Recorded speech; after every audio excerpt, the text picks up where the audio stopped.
The sea off Israel's west coast is volatile these days, chilly, choppy and tough to surf. But it's not nearly as rough as the state of the country's politics. And it's Benjamin Netanyahu caught in a rising tide of scandal. The so-called Case 1000 looks at accusations Netanyahu offered favors in exchange for gifts, including cigars, jewelry and champagne from wealthy friends. That includes Israeli Hollywood producer Arnon Milchan.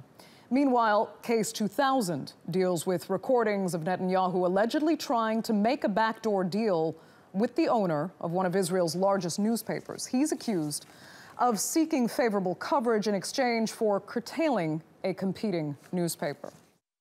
Police have concluded there is enough evidence against the Prime Minister on suspicion of accepting bribes, fraud and breach of trust.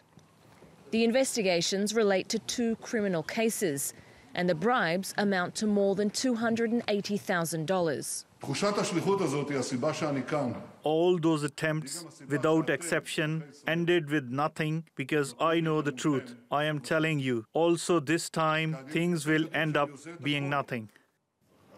His wife is also embroiled in a separate case. Police have already recommended charges against Sarah Netanyahu for misuse of public funds.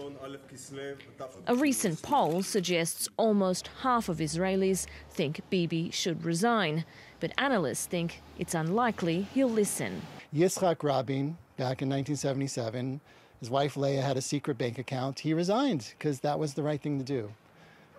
Netanyahu will never do that, simply because he thinks about power.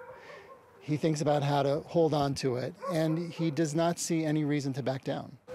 The corruption probe is big news. Everybody's talking about it, and it's in all of the papers, and that's putting pressure on the Prime Minister. So much so that he's adopted the Donald Trump media strategy, where all of these allegations are fake news.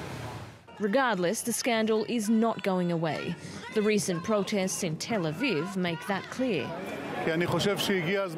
Just like in 1967, it's time for the Likud to go home, let Bibi go home, and they start to get things in order.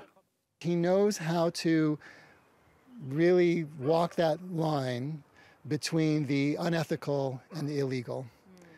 And the judicial system needs a slam dunk, as it were, and they don't have it. The Attorney General will now decide whether to proceed with criminal charges. Even if he survives indictment, his political reputation might not. Soraya Lennie, TRT World, Tel Aviv.